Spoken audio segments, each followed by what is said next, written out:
On today's show, we check in on the players selected between 21st and 32nd overall to wrap up our check-ins on the first round of the 2024 draft class, including and highlighted by Michael Hage at 21st overall of the Montreal Canadiens, who may just have been a draft day steal.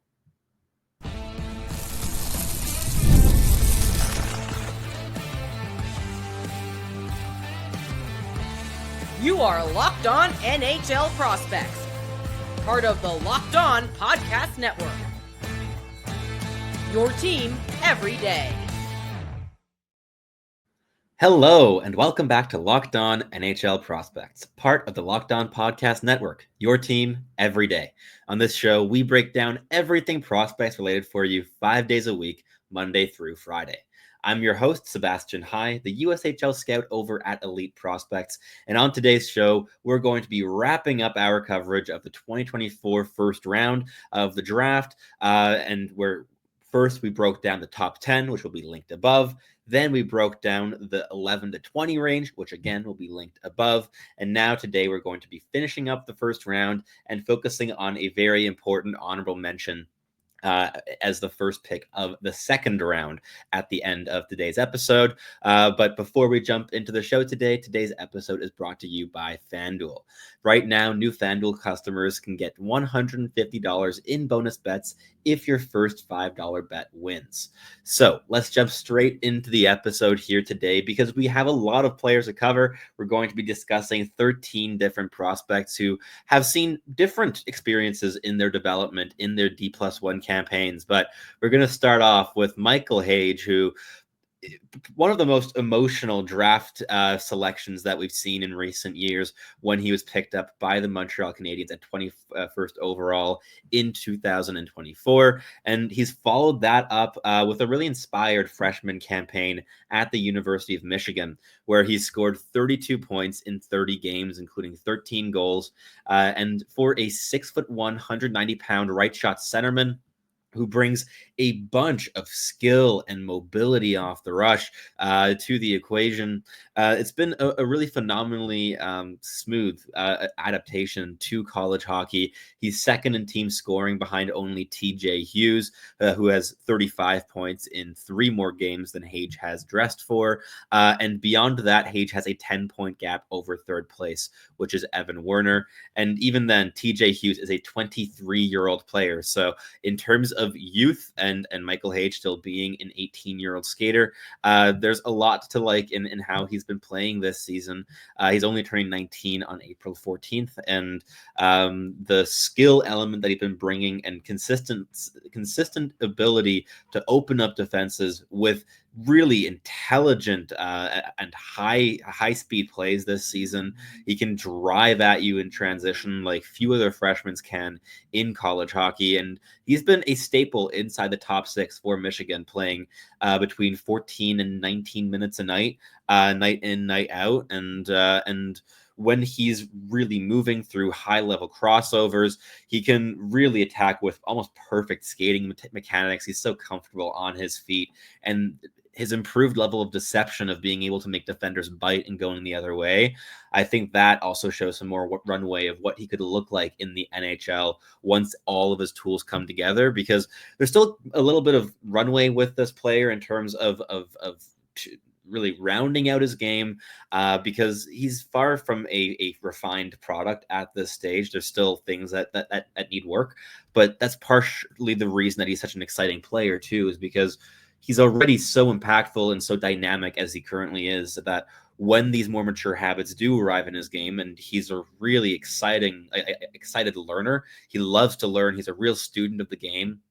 I think when he's paired with Adam Nicholas and the Montreal Canadiens coaching staff eventually, he's going to be doing a lot of work that's going to have ripple effects on how he plays beyond that. And I see significant top 6 upside. And to get that at 21st overall, and having also traded up and given a couple draft picks to move up from the later half of the first round, I think it was really good business for the Montreal Canadiens, and a player that is shining in an environment that hasn't been the easiest to shine in this season. Michigan has not been its dominant self this year.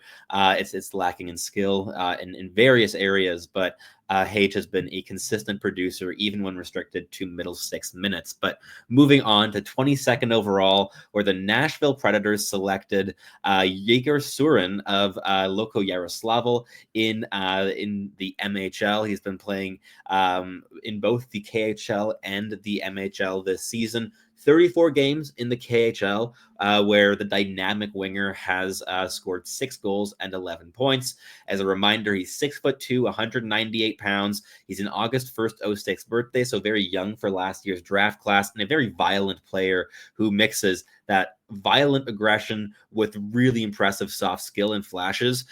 He never stops moving. He's incessant in his work rate and engagement, and overall has the handling and playmaking flashes to potentially crystallize into a true top 6 piece at the next level. But there's a little certainty in that. There's definitely still a lot of room where a lot of work to be done on this player in order to refine him into an NHL caliber piece. But the potential is really quite intriguing. And even though he's been restricted to 8 to 12 to 1 minute a night in the KHL this season, I think that it's been a good year in terms of development in the MHL. 7 goals, 17 points in 12 games. Understandably dominant. Also nice to see his penalty minutes come down a little bit. In the KHL, he has 16 penalty minutes in 34 games. And considering that last year he had 108 in 42 MHL appearances, that is definitely some improvement, because last year there was definitely a trend of making some poorly timed decisions and finding himself in the box in key moments, that I'm very glad he's been working on this year in terms of being a bit more selective, let's say, with when he finds himself in the box. But I think the Nashville Predators got an interesting player here, but he's going to take a couple seasons to develop into an NHL piece. So patience is going to be important with this player, but at the same time, the runway, the upside, really intriguing stuff. So cool little player with a good season of development behind him already. Next, we have of the Anaheim Ducks, a selection I adored, absolutely loved on draft day, where they selected Stian Solberg at 23rd overall. The big, physical, highly mobile Norwegian defenseman is a left shot, 6'2", 205 pounds, skates like the wind and hits like a truck was my motto for him all of last year's draft. And he's been exactly that this season. He switched over from the Norwegian Pro League to the SHL, a distinct jump in quality of competition. And he's played in 42 games with Färjestad this campaign, where he's logged 2 goals and 10 assists. His game time's also gone up a little bit recently.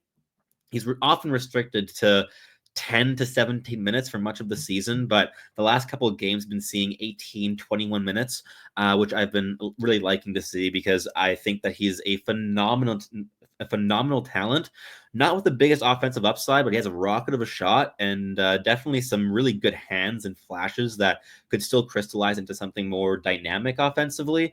But what he brings is that intelligent, defending, high-end physicality, really great at clearing the net front. Goalies have very, very clear sight lanes with him on the ice. And beyond that, the transition defending is a true standout aspect. I thought he was the best transition defender in the 2024 draft class as a whole. And that's saying something, because there were many very good defensemen in that year's draft. But I think Anaheim got an absolute gem. I think that it was brilliant to trade up to this draft pick, which I believe they did. I'm not sure if I'm only thinking of Toronto having traded down out of a position of drafting Stolberg, which I think is a mistake and remains that. Ben Danford's an interesting player, as we'll get into later on, but Stian Solberg is a really special defensive player in my eyes, and the guy that was firmly within my top 15 by year's end. Next, and finally for this first segment, we have Cole Beaudoin of the Barrie Colts in the OHL, a 6'2", 209-pound left shot centerman, who's been at exactly a point a game this season. Not much different in terms of production to last year, where he scored 62 points in 67 games. This year, he has 19 goals and 43 points in 43 games. But dynamic offense has never been the name of the game with Cole Beaudoin. He's a really pragmatic, simple meat and potatoes kind of player. He gets to the net front. He's a physical presence. He wins you draws. He he applies a lot of physical pressure, and he finds himself in dangerous positions off puck in the offensive zone. Definitely a really like true net front specialist, but also a guy that you can use as a power play bumper, has a good enough release to be dangerous from that position, and is a versatile two-way forward that I think is going to be a wonderful third line piece for the Utah Hockey Club down the line, who selected him here at 24th overall. It's been a great season for Cole Beaudoin again, even though the numbers don't jump off the page at you, because his game is just so likable. He was one of my favorite players to watch in last year's draft class. I never found myself frustrated or angry ever while watching him play hockey, which is a feat at the junior level. And he's just such a responsible, intelligent, simple player that gets the job done, puts in the effort every single shift. Coaches are going to love him, trust him to pieces. I think he's going to be a valuable asset for a long time, and a piece that every contending team needs in their lineup. But that wraps up this first segment. In the next one, we're going to be continuing with Dean Letourneau, Liam Greentree, Merrick Van Acker, Matt Vegrieden, and Emil Hemming. But first, a quick message from our sponsors. When the game tips off, the NBA action is just getting started, and there's no better place to get in on it than FanDuel, America's #1 sportsbook. With FanDuel, you can place live bets throughout the game, so even if you miss the opening tip-off or want to bet on a fourth quarter comeback, you can stay in on the action. And if you're looking for a bigger payout, you can even combine your live bets into a same-game parlay. I love using FanDuel's live betting feature because it keeps every moment of the game exciting. Whether I'm backing my team for a late game rally or picking a player to hit a clutch three, I never feel like I missed my chance. Plus, the app is easy to use, and when you win, you get paid instantly. Right now, new FanDuel customers can get $150 in bonus bets if your first $5 bet wins. Just visit FanDuel.com to join today. That's FanDuel.com for your shot at $150 in bonus bets. Make every moment more with FanDuel, the official sports betting partner of the NBA. All right, let's keep this episode rolling here. Starting off at 25th overall of the Boston Bruins, Dean Letourneau, the 6'7", 214-pound right shot center, was the talk of the draft floor in many ways when he was picked, because he's such an interesting profile as a massive, relatively smooth skating centerman with some really good puck skills. But he played entirely at the Canadian high school level last season with St. Andrews College. In all competitions there, he scored 61 goals and 127 points in 56 games. But he also played 2 games in the USHL with the Sioux Falls Stampede, where he seemed to struggle a little bit, and that was definitely the level that I think he should have been playing at this season. But Boston College was gutted in terms of talent last year, and they needed to have a big forward enter the fray for this team this season. So they brought Dean Letourneau right away. I think that jumping the USHL as a step was not the best thing for Letourneau's development or for Boston College as a team either, because he's such a raw player in his decision making, in his habits, and in his consistency, that this was a really big leap in difficulty, and that's shown this season. I mean, 30 games with Boston College, 3 assists, 6 penalty minutes, and he's playing between 6 and 10 minutes, 6 and 12 minutes most nights. It's been really limited in terms of ice time. And he's not getting many opportunities to shine. Those are probably going to only start coming next season. But still, there have been a couple flashes of the skill being there, but he's just been inconsistent and has struggled to gain trust and gain minutes as a result of that.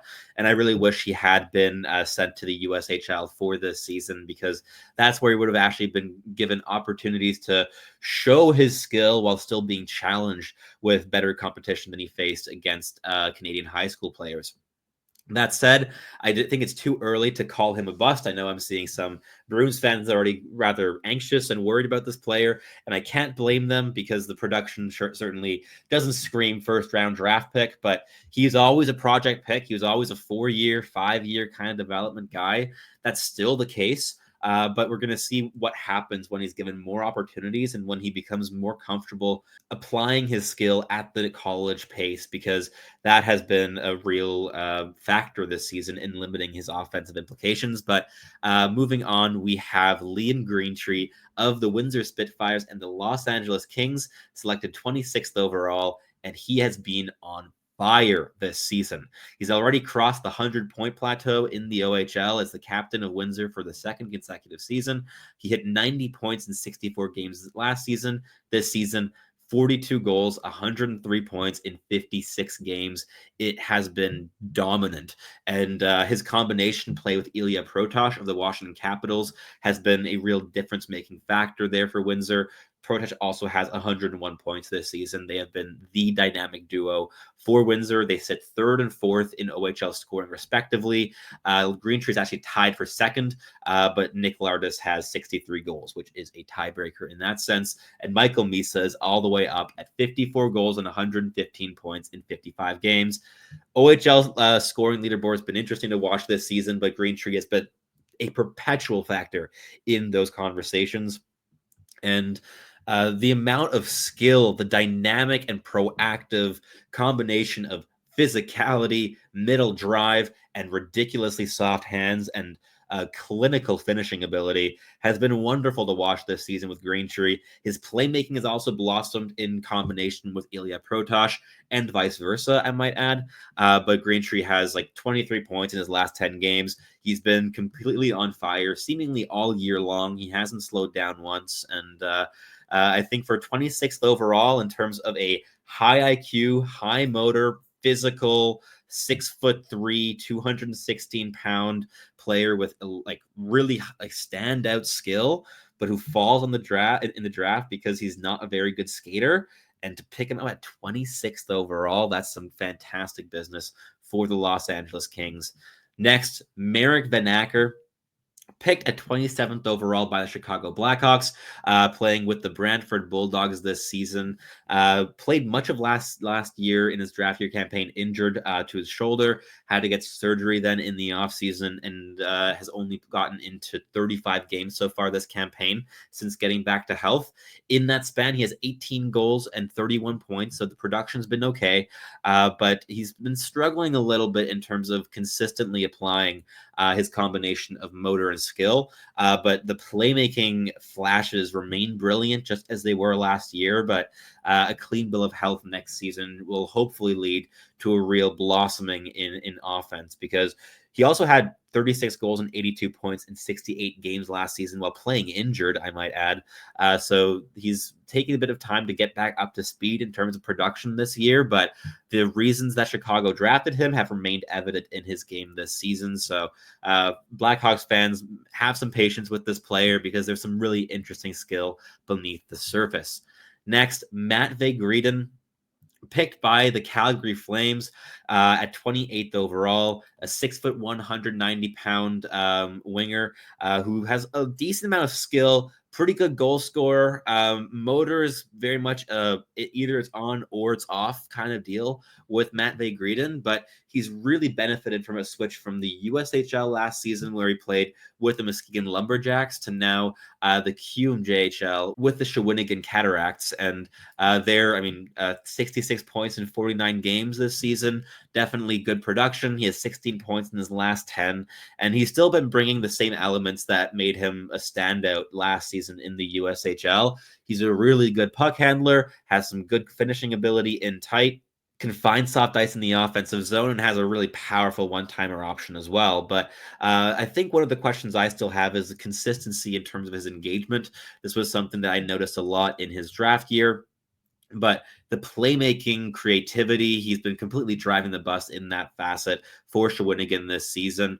He has the anticipation, the physicality, the offensive skill to make the NHL someday, but the pace and the engagement really have to get to that level as well. He's going to have a couple seasons to get to that kind of a place, but if he doesn't, he might find some real hurdles on his way to trying to find his way into Calgary's lineup down the road. But if he's able to, this is a real potential middle six depth scorer, but who brings a kind of physicality as well, and can be plugged into different places in the lineup wherever you need him, and can complement more dynamic, more skilled elements as well. But last but not least, for this second segment, we have Emil Hemming of the Barrie Colts in the OHL, drafted at 29th overall by the Dallas Stars. The 6'2", 196-pound right shot right winger is up to 16 goals and 40 points in 51 games this season. So the production hasn't been amazing, but it really should be noted that the transition from European hockey to the OHL has been an increasingly difficult one in recent seasons. We've been seeing high-level talents like Philip Ekberg, but also going back more to Kasper Haltonen. There have been many players that have had some real transition periods in terms of adapting to the OHL pace. Some like Dalibor Dvorsky just explode off the hop because they've been playing pro for so long. But for Emil Hemming, who definitely played 40 pro games last season, but was still getting up to the Liga pace before he transferred out, I think it's been a reasonably good season for this player. I do wish the goal scoring would have popped a little bit more in his first season here in North America, but it should still be noted he's also young for last year's draft class, as a June 27th birthday, and he has 5 goals in his last 10 games, so it's been heating up a little bit on the goal scoring regard for this player, and he's still bringing a lot of intensity, a lot of physicality. The defensive game has been a real area of strength, so a lot of these things that made him stand out last season at the Liga level have remained strengths this season, and I think that he's a really good asset in that Dallas prospect pool, and a profile that they could definitely use to have in their NHL lineup, and that they are going to really appreciate when he makes that final jump. Give it maybe 3 seasons, and I think he could be a contributor. But that wraps up this second segment. In the final one, we're going to wrap up the first round and talk a little bit about Igor Chernyshov of the San Jose Sharks, who was the first pick of the second round, because he has been absolutely on fire since coming back from injury. But first, a quick message from our sponsors. If you're like me, your mornings absolutely have to start with a good cup of coffee. But I got tired of settling for grocery store brands that just weren't cutting it. That's why I turned to Trade. And let me tell you, this coffee is next level. Trade is the #1 specialty coffee marketplace in the United States, bringing you fresh coffee from over 50 of the country's top roasters. Their experts have taste tested thousands of coffees, curating over 450 amazing roasts. Whether you're new to coffee or know exactly what you like, they'll handpick the perfect match for you. My first bag was an absolute game changer. It had such a smooth, rich flavor, and I could actually taste the difference from my usual coffee. Right now, Trade is exclusively offering our listeners 40% off your first order at drinktrade.com/lockedonnhl. That's drinktrade.com/lockedonnhl for 40% off your first order. All right, let's wrap up the show here in the final segment, kicking it off with EJ Emery of the New York Rangers, who's been plying his trade with the University of North Dakota in the NCAA this season. He's a 6'3", 185-pound right shot defenseman who's just a suffocating rush defender, really mobile, really physically engaged, PK specialist. A lot of these defensive components that NHL teams need in their lineups, especially in a big mobile right shot frame. And EJ Emery definitely ticks a lot of those boxes. But one of the boxes he does not tick is dynamic offense from the blue line. He has 1 assist in 30 games this season. That's it. 40 penalty minutes to boot, but he's been a +4. And overall, he's been a really good factor for the University of North Dakota this season whenever I've caught a game of them playing, because with his mobility, his high-end level of timing and reading of rushes, he's a really conservative player in terms of taking very few risks that get him burned. He picks his spots really intuitively. He's a really just natural defender, and his feet work so well with those habits, with that anticipation he has in his game. And even though the production does anything but jump off the page, New York Rangers fans should be excited about this player. Give him another 2 years of development, and I think he could be a third pairing NHL piece who, again, is not going to bring you offense, but is going to free up whoever plays with him to do a lot in terms of activating. He covers so much space, so much ground defensively. He has a really long range as a defender, really big radius in terms of his area of control, and that's going to allow a pairing mate to really blossom offensively. So be curious to see which left shot defender gets paired with him on a third or second pairing once EJ Emery cracks the show. But once he does, I think he's going to become a fan favorite who never scores many points, but always plays hockey the right way. And he's a guy that I've always really enjoyed watching play the game of hockey. But next we have Ben Danford of the Toronto Maple Leafs, who was drafted 31st overall. And he's been playing, of course, with the Oshawa Generals in the OHL, just as he was last season, as the captain, however, this time around. Also a right shot defenseman at 6'2", 194 pounds. And he's a responsible, mobile guy who controls space both off the rush and against the cycle, as active in terms of clearing the net front, has a really active stick. He's a good in layering stick and body, and overall is really good in the breakout as well, spinning off of forecheckers and making that good first pass to relieve pressure and get out with control. A lot of these elements that you need as a modern defenseman in the NHL. He's still a player I think projects as a number 4 or number 5 defenseman down the road at the National Hockey League level. And while his 21 points in 53 games this season aren't spectacular, just like with EJ Emery, it's the habits, the intelligence, the defensive value that make him special rather than anything else. I think EJ Emery has a lot more runway in terms of just pure physical tools and shutdown ability, but Ben Danford should be a solid NHL piece down the line. I think it's probably going to be as a third pairing guy, but if he's able to make it work on a second pairing, that will certainly justify his selection in the first round. Now, for the final pick of the first round, we have Sam O'Reilly, picked by the Edmonton Oilers at 32nd overall and playing with the London Knights in the OHL. A 6'1", 190-pound, two-way right shot center. Has 53 points in 53 games this season, a little bit of a step up in terms of pace compared to last year where he had 56 points in 68 games. He hasn't entirely blossomed offensively in terms of dynamic implications, but he has everything he needs to refine into a number 3 center in the NHL. He has an impressive work rate, never stopping feet, and he has some really proactive habits as well to make players miss off the rush. He's a good skater. He's not the biggest carrier in transition, but he can find some good give and goes. He's a proactive player in using his line mates and using that connective game at pace, and that's going to translate really well to how the bottom 6 play in Edmonton. So he should be a pretty seamless fit when he does make that jump. But last but not least, I had to highlight here the first pick of the second round because Igor Chernyshov has 25 points in his last 10 games in the OHL. Overall, he's sitting at 32 points in 13 games, 12 of which are goals. He's been absolutely dominant. He's bullied OHL players physically, standing at 6'3", 205 pounds as a right shot left winger. And an absolute gem and a steal for the San Jose Sharks at 33rd overall. A player I would have been rushing to the podium to draft around 20th, and a power forward in his habits, but also in the deft puck skills he possesses. He can do that hold-up play, that bumper play, where you need that soft touch, a quick little handle, a quick pass, a little give-and-go play. He has these abilities that make him really special and stand out among big physical wingers.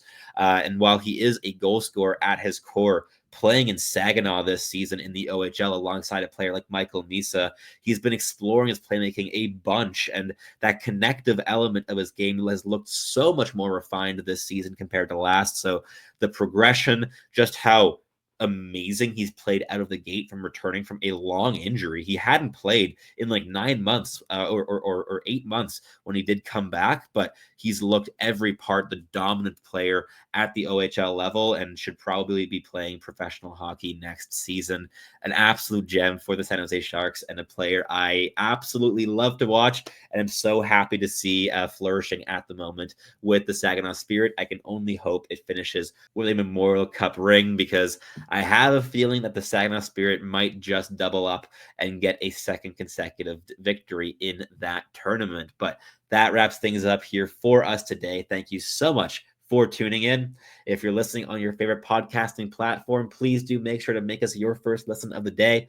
For your second listen of the day, you can head on over to Locked On Fantasy Hockey, where Flip and Steal break down everything you need to know to build yourself a sustainable and competitive fantasy roster. And if you're watching on YouTube, please do leave a comment. Let me know down below what you thought about the show. Which players in the back half of the first round here have impressed you the very most in terms of D+1 performances? And what are you thinking in terms of a runway for these players? Where do you think they're going to end up in the lineup? Who has the highest upside? Who has the highest floor? Let me know down below. But that wraps things up here for us today. I'm your host, Sebastian High. Thank you so much for listening, and I hope to catch you tuning in again very, very soon.